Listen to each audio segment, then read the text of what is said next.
Hello, I'm Pam Hoffman, Everyday Spacer. At Everyday Spacer, we show regular folks how to personally and directly participate in space exploration, science, and astronomy. We're here on Friday night at 9 p.m. Pacific time, 12 midnight Eastern time, and 12 noon on Saturday in Hong Kong. We're broadcasting live from Thousand Oaks, California. Thanks so much for joining us.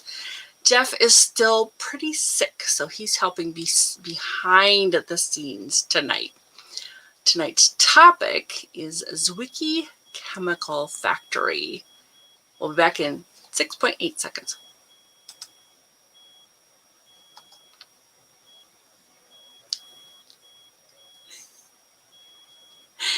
The Zwicky Chemical Factory is a Zooniverse project, and here is the link. If you would like to follow along, I can put that in the comments as well. Oh, hey, Chris. Hey, Cliff. Hey, Michael. Thanks so much for joining us. Really appreciate you being here. And what I'm going to do is I'm just going to show you what I learned about this project. And Jeff is going to help me with the comments, I'm pretty sure. And thanks so much, Jeff. Really, really appreciate that. All right. So let's see. We can stop that now. Yeah, here we go. Push the right button and take a look at the actual notes I have. This is what you see when you go to the website. And just like the other Zooniverse projects, you see the name here in the corner, and they say a little bit about it, help us classify stellar explosions so we can understand how elements are created in the universe. There are a bunch of navigation links up here, and I'll actually show you these as I go along. And down this page, you'll see some nice charts. They actually have, I think this is because it had a previous iteration. So they have a lot of data from some, the project was alive before, and I think they've just brought in some new things. I think that's why it says 85% complete here. And lots of people helping, many, many classifications and subjects and completed subjects. And I didn't realize that there were this many supernova. Every second they see a star that dies as a supernova. So that was just fascinating to me, because we don't really see them very often, but out in the universe, of course, I'm sure they're happening all over the place. Just like people, stars are born, they live their lives, and they do die. And sometimes they go out in a flash, and that's a supernova. And so that's what this project is going to be working with, is supernovas. And there's lots of information on this page. You can read it. I'm going to show it to you, but I'm not going to, it's this page. Yeah, there's some more on that page, but where the information really lies is this about. And remember, we had that nav bar up at the top here. So that's where I found it. Click on about. It highlights like that.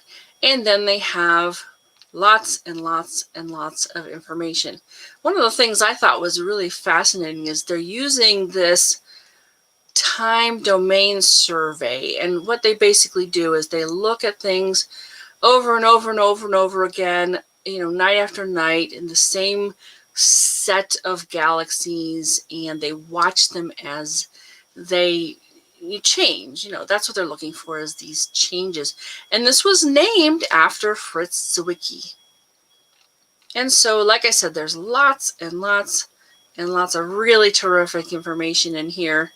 And I didn't absolutely go into every single little bit of it. I could still do the project, and I think that's important to understand. Yes, you can learn all this stuff, and it'll just enhance your understanding and appreciation. I think that if you want to just do the project and help with the work, you can do it either way. You can do that too. I just love the way that we can use spectrum to understand a lot of different things happening with stars and planets, because if we see a star and we understand a spectrum, and then a planet goes in front of it and things change, that gives us an idea of like the actual chemical composition of the atmosphere of that planet. And that's when they say, oh, we know it's a planet that has such and thus. That's how they know. Spectrum has an incredibly powerful place in science. And that's what we're going to be looking at here too. But they're going to be very, it's going to have an interesting way of looking at it. And one of the things I thought was kind of significant here too, and of course, yes, if a supernova has, exhausted all of its, what is it, hydrogen here, right? It's hydrogen. Then, yeah, here it is. It does not show hydrogen. And I was like, of course, that makes perfect sense. But I hadn't really thought about it before. So all stars start with a lot of hydrogen. And when it's gone, they're basically burning up, the different, they go through different phases until they get to iron. And that's the last thing that is at the middle of the star that's being burnt as fuel. And anything else that's heavier than iron comes from a supernova. All right. And so, like I said, there's lots of stuff in here. You can go well into this. Why do they have absorption and emission lines? It's just terrific. It's wonderful. I think it's very important and interesting. I did not delve deeply into this, and I could still, do the tasks and help with the project. And I did a few of them too. And a lot of clickable links. I really love that. And this is a good team that's put together a lot of wonderful information for you to use. Again, they go into more different types and what their charts look like. And you can really, really learn and understand a lot of stuff. All right, so let's see. Let me get to the classify part. So that's that same nav bar from the top right corner. And you can start the project. And that's what it looks like when you first get there. Here's the little tutorial part in the middle. And behind it is the actual task. This would have been the first one available to you to do. But they do have a little training thing. And this one's pretty good. It's very quick, I think. It's very easy to understand. And really, you just read what's there. You hit the continue button. Then you go on to the next part. It's a little bit easier to see here. Yeah, we're helping them classify supernova. And this is one of these cases, again, where the computer, the AI, has also done some of these, but the people who are helping with the project are far superior to the AI, and in fact are teaching the computer how to do these. All right, so they talk about the charts, and each one gives us 5 different ones. So you'll see here in the corner, there's 1, and they go through 5. You can either play them here with the play button. I actually liked to use the radio buttons because the play goes at whatever speed, and it's limited and it stops. But it's a good way to compare them if you want to do that. And then you want to go through, I think, to me, this was the best way, is just to hit the little radio buttons and look at them individually. Because what you're doing is you're going to check for matches. Which one out of the set of 5 matches up the best? And what we're talking about is the new supernova against a template. And they do explain this SNID up before. Like I said, Jeff's been sick. We have been preoccupied with getting him well. All right, so like I said, click on the radio button or hit the play. Those are down in the middle, on the bottom, and in the lower left corner when you actually get to the task. And you'll see the cases where they can be a great match, and they basically just line up the new supernova with the template. They almost match perfectly, the ups and the downs, and you would consider that a great match. Like I said, so here it is. Essentially, all the bumps and wiggles line up. Click on continue to see the next one, and they call this a good match. There's lots of corresponding places.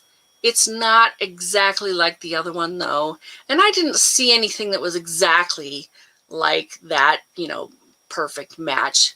They were all, closer and closer or farther and farther away. That was the option there. And so, you know, they show you some examples. And then there's the kind that just absolutely don't match up at all. This is a bad match. You've got the gray lines in the background here and the blue line template. They just don't, you know, in general, they kind of coordinate, but they call this a bad match. And so when you go to actually, you know, execute the task, you're going to see the different options. All right, so now we can go. So here we go. And I got to the task itself, and I had this particular set. So I had 5 of them to look through. I could use play, I could use the radio buttons, and then you pick out which one matches the best, or if none of them match, you pick no good match and then click done, and I'll show you how that works. So again, there's match 2.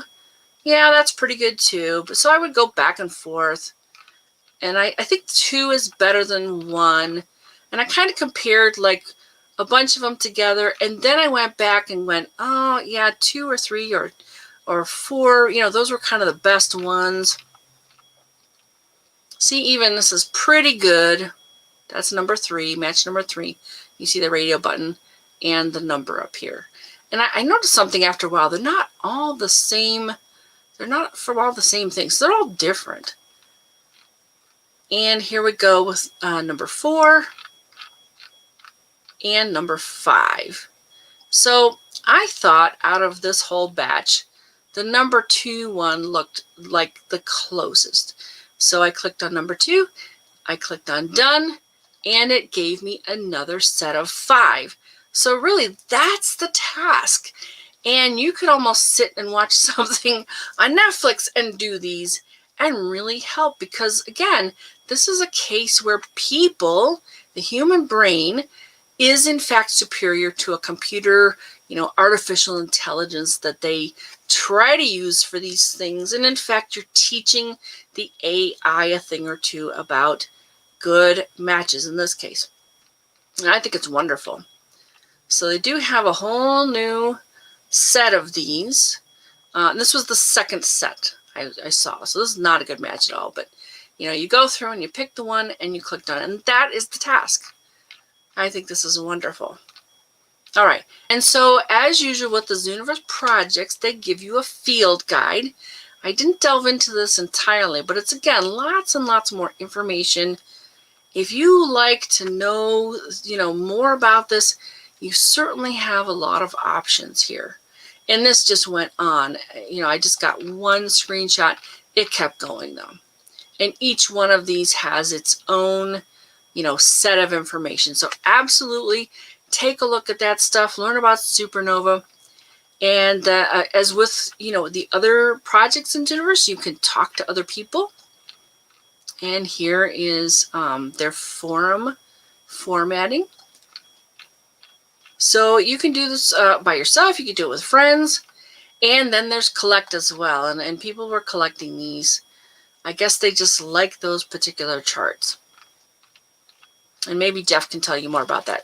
So I realized something as I got to the end of my my slides here, that I forgot to go into more of the about. So like these, so there was research, the team, results, FAQs, and they tell you about the people involved with this. I really like that you can know the actual scientists and the other people, the other citizen scientists involved with helping out. And here's Franz Zwicky at a telescope. And this is the inspiration for this particular project, the Zwicky Chemical Factory. All right, and then they have results. Okay, so here it is, this first data release of more than 2,000 volunteers provided over 100,000 supernova classifications. So I think that's why it says it's 85% done, because Jeff was saying, well, this looks like a new project. I think they just had more, you know, data that they could have people work through. And I just love what they say here too. We are amazed by the speed at which these classifications were made. Using these classifications, we were able to determine that Zwicky Chemical Factory users are very good at classifying type 2 supernova. You all were able to find about 60% of the known type 2 supernova in our data set. This far outshines any existing computer classifier. So give yourself a pat on the back. You're much better than an AI already. All right, and then they do have an FAQ segment. And again, if you want to know something about supernova, this is a great place to start. And I thought this was sort of notable too when they talked about what's this absorption line between 72 and 7500, and this little A with the circle on top. I believe that means angstroms. And I think what they're talking about is right here, this super dip in the chart, because it appears over and over again. Now, they explain it that this is the oxygen in our atmosphere. So that's what that's about. I thought it was just a fun way to look at more of this information. Let me come back to you and see if anybody had questions. I think Jeff's been working on that, but let me go ahead and yeah, okay. Oh, awesome. Good. Yes, Jeff is helping out here. Thanks so much, Jeff. I really appreciate that. And let me just check in with you too. So let's see. Hellos. And then we shared. Yep. Okay, Michael, thanks for joining. Yeah, Cliff, this looks really, really fun to do. And I did several of them. I was looking for a bad match, and I really didn't find one. So, you might have to do a bunch. I think I did like 3 to 5, something like that. And so, the more you do, I'm sure the more options you're going to see and the different kinds. Yeah, supernova absolutely is a chemical factory. Again, if there's anything in the universe that's heavier, and that's like on the periodic chart of elements scale, than iron, it is due to a supernova explosion.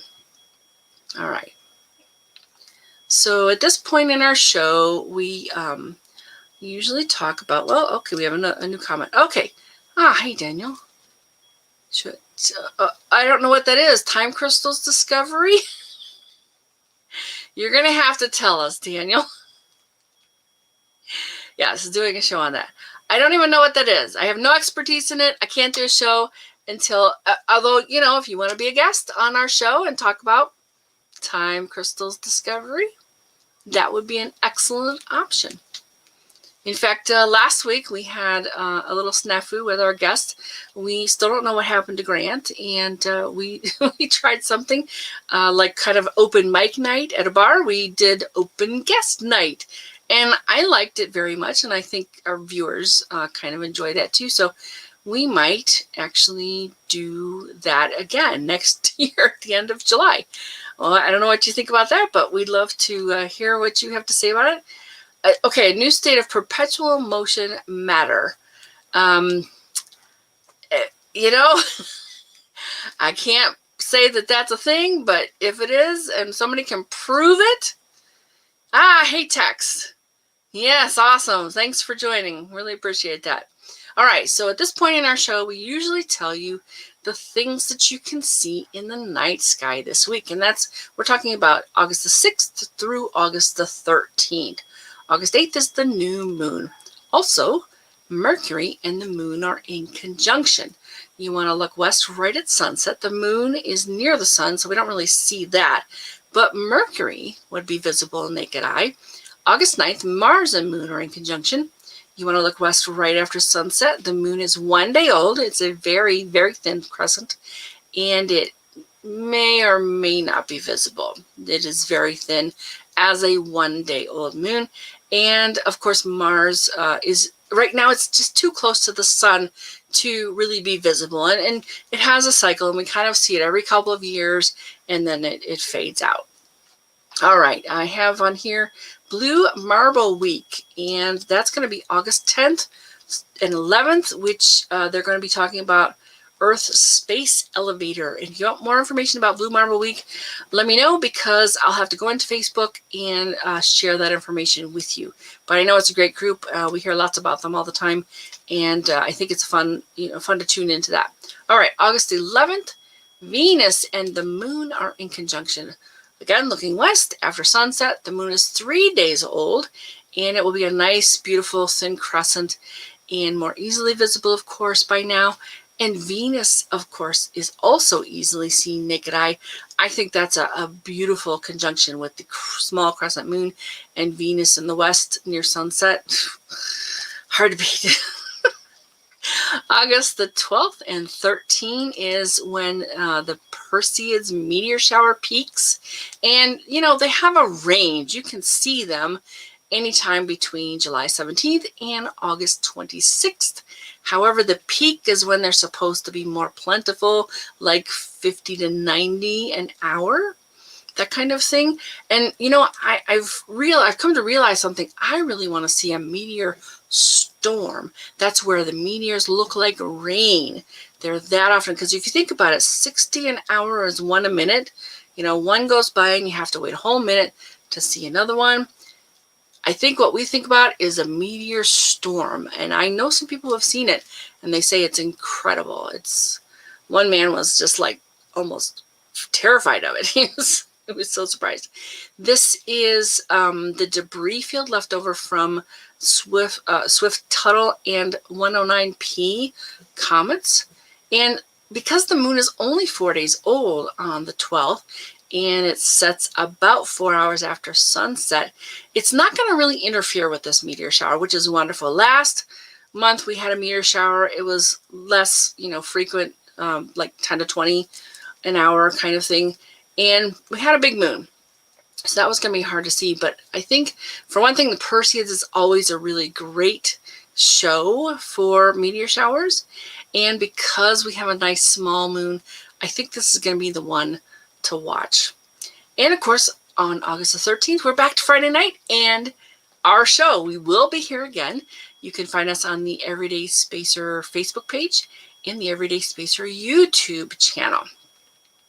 If you or someone you know has done something interesting involving space exploration, science, astronomy, we would love to share our live. And I see some more comments. Yeah, Cliff, I saw your information about the VR headset. Okay, so yeah, that sounded really cool.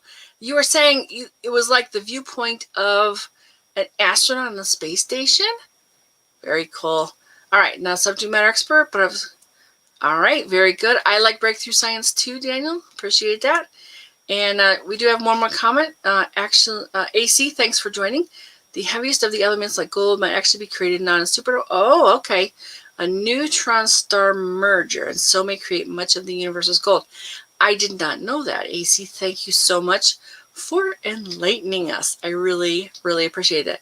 You should consider coming onto the show and being our guest sometime. You sound extremely knowledgeable, AC, and I would love to share our live with you.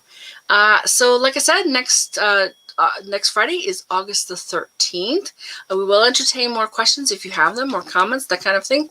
But just so you know, we do have another project in mind. Unless we get a guest, we're going to be talking about Hubble Asteroid Hunter. I believe that is a brand new project on Zooniverse. We looked earlier and it said it was 0% done.